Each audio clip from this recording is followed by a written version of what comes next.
নমস্কার বন্ধুরা, আমি ঋত্বিক আর আমাদের চ্যানেল ভবিষ্যৎ দৃষ্টিতে সকলকে স্বাগত জানাই। বন্ধুরা, আজকে আমরা কথা বলবো ডিসেম্বর 2025-এর রাশিফল নিয়ে। আর রাশিটি হলো মেষ রাশি।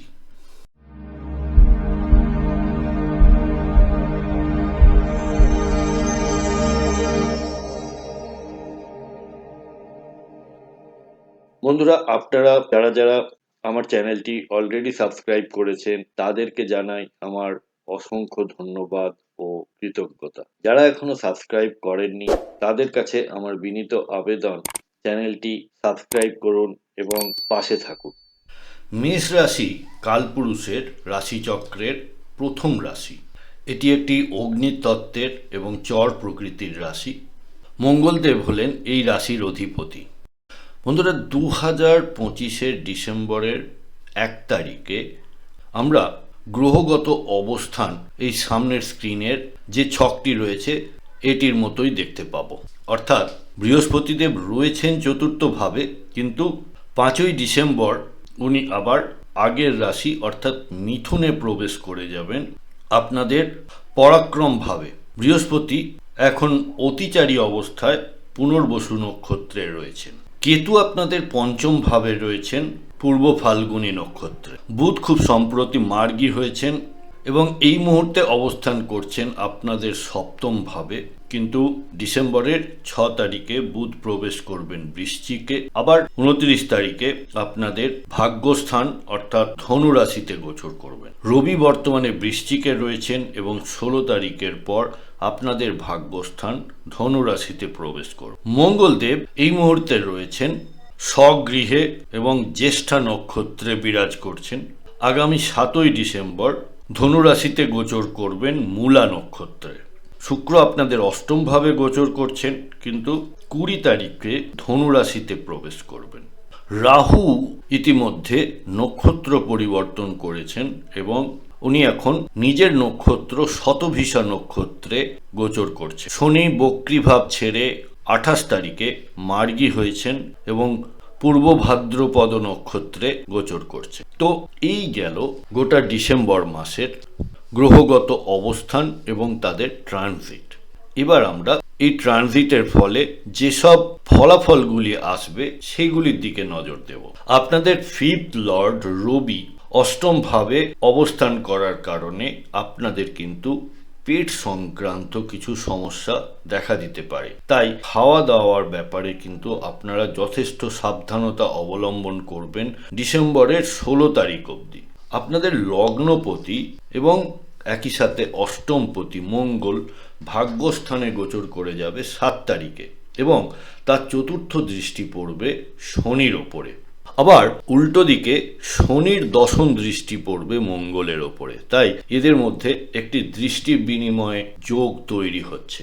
তাই এই সময় আপনাদের খরচের ওপরে লাগাম টেনে রাখা দরকার এবং এই শনি মঙ্গল যোগে আপনাদের উগ্রতা বা মেজাজ একটু চড়ে থাকতে পারে। তাই ধ্যান বা প্রাণায়ামের আশ্রয় নিন।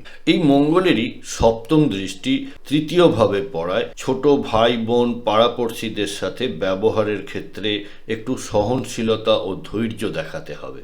মঙ্গলের অষ্টম দৃষ্টি আপনাদের সুখভাবে পড়ায় যারা IT, real estate, army, police বা ডিফেন্সের কাজে যুক্ত তাদের জন্য কিন্তু সময় সুযোগ বেশ ভালো। এছাড়াও যারা স্পোর্টস ইন্ডাস্ট্রিতে আছেন বা নেটওয়ার্কিং বা মার্কেটিংয়ের কাজে রয়েছে তাদের জন্য এই সময়টা যথেষ্ট ভালো। রাহু নিজের নক্ষত্র শতভিষায় গোচর রাহুকে পাওয়ারফুল তৈরি করবে এবং এর ফলে অনলাইন বা ডিজিটাল মার্কেটিং সেক্টরে যারা রয়েছেন তাদের জন্য সময় যথেষ্ট ভালো যাবে। রাহুর সপ্তম দৃষ্টি আপনাদের পঞ্চম ভাবে পড়ায় শেয়ার মার্কেটে কাজ করার সময় যথেষ্ট সাবধানতা অবলম্বন করেই করা উচিত। সন্তানের দিকে আপনাদের সজাগ দৃষ্টি রাখার প্রয়োজন এই সময়। আবার রাহুর নবম দৃষ্টি সপ্তম ভাবে পড়ায় পার্টনারশিপ এবং দাম্পত্য জীবনে একটু সাবধানতা অবলম্বন করে চলাটাই আপনাদের জন্য বুদ্ধিমানের কাজ হবে। বৃহস্পতি 6 তারিখের পর আপনাদের তৃতীয় ভাবে অবস্থান করবে এবং তার পূর্ণ দৃষ্টি নিজের রাশিতে অর্থাৎ আপনাদের ভাগ্যস্থানে পড়বে। তাই ভাগ্যের সহায়তা আপনারা পেয়ে থাকবেন এবং দূর ভ্রমণ বা তীর্থ ভ্রমণের সুযোগ আসবে। হায়ার স্টাডিজের জন্য কিন্তু সময়টা খুবই ভালো। বৃহস্পতির পঞ্চম দৃষ্টি আপনাদের সপ্তম ভাবে পড়ায় আপনাদের দাম্পত্য জীবন ভালো থাকবে এবং যারা অবিবাহিত বিবাহের জন্য পাত্র বা পাত্রী খুঁজছেন তাদের কিন্তু বিয়ের যোগ তৈরি হতে পারে। শনি মার্গী হলেও তার তৃতীয় দৃষ্টি আপনাদের দ্বিতীয় ভাবে পড়ছে। আবার আপনাদের দ্বিতীয় ভাবের অধিপতি শুক্রদেব অষ্টমে অবস্থান করে তার দৃষ্টি কিন্তু আপনাদের দ্বিতীয় ভাবেই পড়ছে এবং এটা থাকবে 20 তারিখ পর্যন্ত। তাই পরিবারের মধ্যে অহেতুক তর্ক বিতর্ক এড়িয়ে যাওয়াটাই বুদ্ধিমানের কাজ হবে। আর খরচের দিকে আপনাদের একটু নজর রাখা প্রয়োজন। 16 তারিখে রবি আপনাদের ভাগ্যস্থানে গোচর করলে সেখানে মঙ্গলের সাথে মিলিত হবে। তাই আপনাদের মেজাজ, আপনাদের ইগো একটু মিলিত হবে। তাই আপনাদের মেজাজকে একটু কন্ট্রোলে রাখাটাই আপনাদের জন্য ভালো হবে। সর্বোপরি মেষ রাশির জাতক জাতিকাদের এখন সংযমের মধ্যে থাকতে হবে, বিশেষত বাক সংযম, রাগ সংযম। কোনো ডিসিশন নেওয়ার ক্ষেত্রে দুবার ভাবুন। সবার সাথে সুসম্পর্ক বজায় রাখুন, কিন্তু অতিরিক্ত ঘনিষ্ঠতাকে এড়িয়ে চলার চেষ্টা করুন। শনি মঙ্গল দৃষ্টি বিনিময়ের কারণে আপনাদের কিন্তু চোট আঘাত লাগারও সম্ভাবনা থাকছে। তাই গাড়ি ঘোড়া সাবধানে চালান। বাইক স্কুটার নিয়ে যখন বেরোবেন তখন রাস্তার দিকে নজর রাখুন।